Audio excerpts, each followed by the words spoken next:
Hey everyone, welcome to Daily English, your quick and easy way to learn English every day. From useful phrases to fun grammar tips. This is a fictional story inspired by real political tensions between the United States and Iran. The events, conversations, and outcomes are imagined for storytelling purposes. The world was already tired of conflict when the tension between the United States and Iran began to rise again. News channels talked about it every day. People in many countries watched closely, worried about what might happen next. Donald Trump was once again at the center of attention. Trump was known for his strong words and aggressive style. He believed that showing power was the best way to protect America. He spoke openly against Iran's leadership, accusing them of threatening peace in the Middle East. His speeches were sharp, simple, and direct. He said Iran was dangerous. He said Iran needed change. In Iran, life was already difficult. Sanctions had hurt the economy. Prices were high. Jobs were few. Ordinary people struggled to buy food, medicine, and fuel. Many families felt angry, tired, and hopeless. They blamed both their own leaders and foreign pressure. Iranian president spoke calmly in public, saying Iran would not bow to threats. He promised resistance. He promised strength. But behind closed doors, the government felt the pressure growing every day. In Washington, Trump held meetings with his advisors. Maps of the Middle East lay across the table. Red circles marked important places. The air in the room felt heavy. "We cannot allow Iran to grow stronger," Trump said firmly. "They challenge us. They challenge our allies." Some advisors warned him. "A direct conflict will be costly," one said. "The region is already unstable," another added. Trump listened, but his mind was already made up. He believed that force and pressure could break Iran's leadership and bring a new future.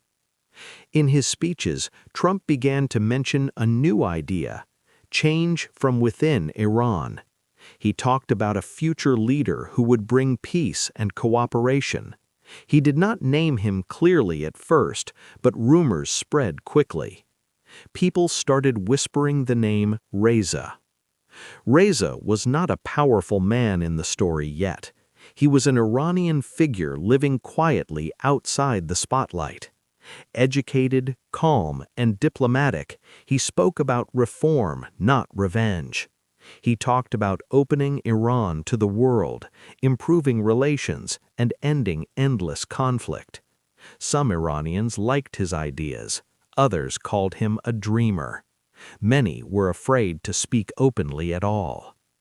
American media began to discuss Reza as a possible future leader. Iranian state media rejected this strongly, calling it foreign interference and propaganda. On the streets of Tehran, people argued.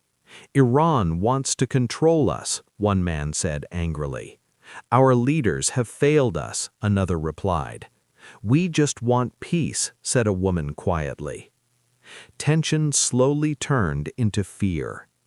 The United States increased sanctions. More restrictions followed. Iranian oil exports dropped further. The currency fell again. Hospitals struggled. Small businesses closed. Iran responded with warnings. Military drills were shown on television. Missiles were displayed. Leaders spoke of strength and resistance. The world watched two proud nations move closer to confrontation. Trump's tone grew harsher. "Iran must change," he said in one speech, "or it will face consequences." These words echoed across the globe. In Iran, protests began to appear, small at first. People demanded jobs, freedom, and relief from sanctions. The government tried to control the situation, but anger was spreading like fire under dry grass. Reza watched all this from a distance. He understood the danger. He knew that foreign support could make him look like a traitor, but he also believed Iran needed a new path. He spoke carefully. "I do not want war," he said in an interview. "I want Iran to stand strong through peace, not destruction." His words reached many hearts. At the same time, American military presence increased in the region. Ships moved, jets flew, allies were warned. Diplomats tried to calm things, but trust was already broken. Every day felt like a step closer to something terrible. A single mistake, a single strike, a single order, and the storm would begin. Far away, ordinary people prayed. In Iran, families hoped their children would not grow up in war. In America, soldiers prepared quietly, not knowing if they would be sent into another conflict. And in the middle of it all stood Donald Trump, confident, aggressive, convinced that pressure would reshape history. The tension did not explode all at once. It grew slowly, like a dark cloud spreading across the sky. After months of pressure, sanctions, and angry speeches, the situation reached a dangerous stage. Trust between Iran and the United States was almost gone. Every message was misunderstood. Every move was seen as a threat. Donald Trump increased his aggressive tone. In a powerful speech, he said, "Iran's leaders have failed their people. They bring pain instead of progress.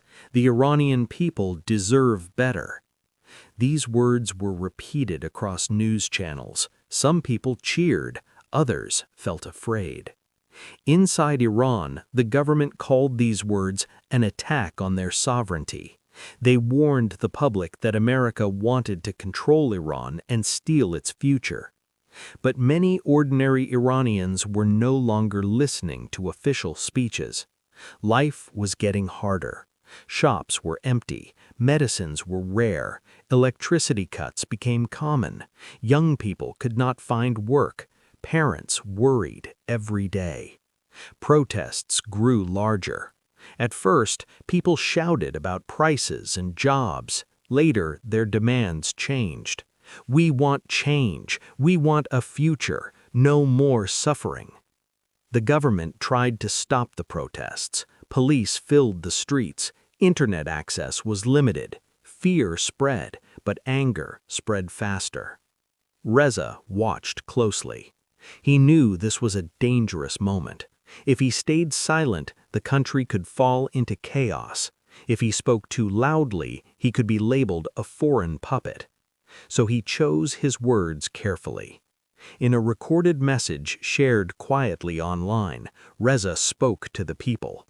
"I am Iranian," he said. "I love this country. I do not support war. I do not support foreign control. I support dignity, peace, and opportunity for our people." His message spread faster than expected. Young people shared it. Families talked about it at dinner tables. Some felt hope for the first time in years. Meanwhile, in Washington, Trump and his advisors were watching events closely. "This is the moment," Trump said. "The pressure is working." Some advisors still warned him. "If we push too hard, it could become war," one said. Trump replied confidently, "Strength prevents war. Weakness invites it." The United States announced new actions, not an invasion, but strong signals. Military exercises increased. Allies were asked to prepare. Diplomatic doors were not fully closed, but they were barely open. Iran responded with warnings of its own. Military leaders spoke on television. Missiles were shown again. The message was clear: Iran would not surrender. But behind the scenes, fear was growing. Some Iranian officials worried that the situation was slipping out of control. They knew the economy could not survive much longer under pressure. They also knew that a real war would be devastating. Quiet meetings began. Some leaders discussed reforms, others discussed survival. Reza was invited to secret talks by influential figures who believed he could calm the situation. These were not public meetings, no cameras, no announcements. "You have support among the people," one official told him. "But the country is divided," another warned. Reza understood the risk. If he stepped forward too soon, everything could collapse. At the same time, Trump made a bold statement that shocked the world. "We are ready for a new Iran," he said, "an Iran led by peace, not threats." Though he did not officially name Reza, everyone understood what he meant. Iranian state media reacted strongly. "This is foreign interference," they said. "This is an attempt to control Iran." The public reaction was mixed. Some people felt insulted and angry. Others felt that maybe, just maybe, this pressure could force real change. Tension reached its highest point when a serious incident occurred in the region. No full details were shared publicly. Both sides blamed each other. Markets fell. Oil prices jumped. Fear spread globally. For several days, the world believed war was coming. Parents hugged their children tighter. Soldiers checked their equipment. Diplomats worked day and night. Then something unexpected happened. Trump paused. Instead of ordering an attack, he gave a short statement. "We are watching, we are ready, but the door to change is still open." This moment changed everything. Inside Iran, leaders realized that the next decision could decide the nation's future. Protesters were not going away, pressure was not easing, and the risk of war was real. Behind closed doors, talks became serious. Reza was asked to step into a larger role, not as a ruler yet, but as a voice of transition. "I will not lead through force. I will only lead if the people choose." The streets remained tense. Protesters waited. Security forces waited. The world waited. Everyone knew one thing. The next step would decide whether Iran moved towards peaceful change or destructive conflict.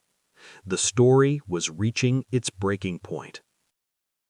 The final days before the decision felt unreal. Cities in Iran were quiet in the mornings and loud at night. People gathered in streets, homes, and online spaces waiting for news. Everyone knew that history was being written, but no one knew how it would end. Inside Iran's leadership, divisions were clear. Some leaders wanted to hold power at any cost. Some feared civil unrest more than foreign pressure. Others believed that change was now unavoidable. The economy was near collapse. The people were tired, and the threat of conflict with the United States was still hanging over the country like a shadow. Reza was called into a final closed meeting. "This is the moment," one senior figure told him. "If you step forward, you must unite the people. If you fail, chaos will follow." Reza remained calm. "I will not promise miracles," he said. "I will promise honesty, reform, and peace." Outside, protests reached their largest size. But something had changed. The anger was still there, but now it was mixed with hope. People were not calling for destruction, they were calling for a future. In Washington, Donald Trump watched the situation closely. His advisors gave mixed reports. "The pressure worked," one said, "but if we push more, it could still become war," another warned. Trump thought carefully. This moment would define how history remembered him. In a carefully prepared speech, Trump addressed the world. "The United States does not seek to conquer Iran," he said. "We seek stability. peace and a future where the Iranian people choose their own path. These words surprised many.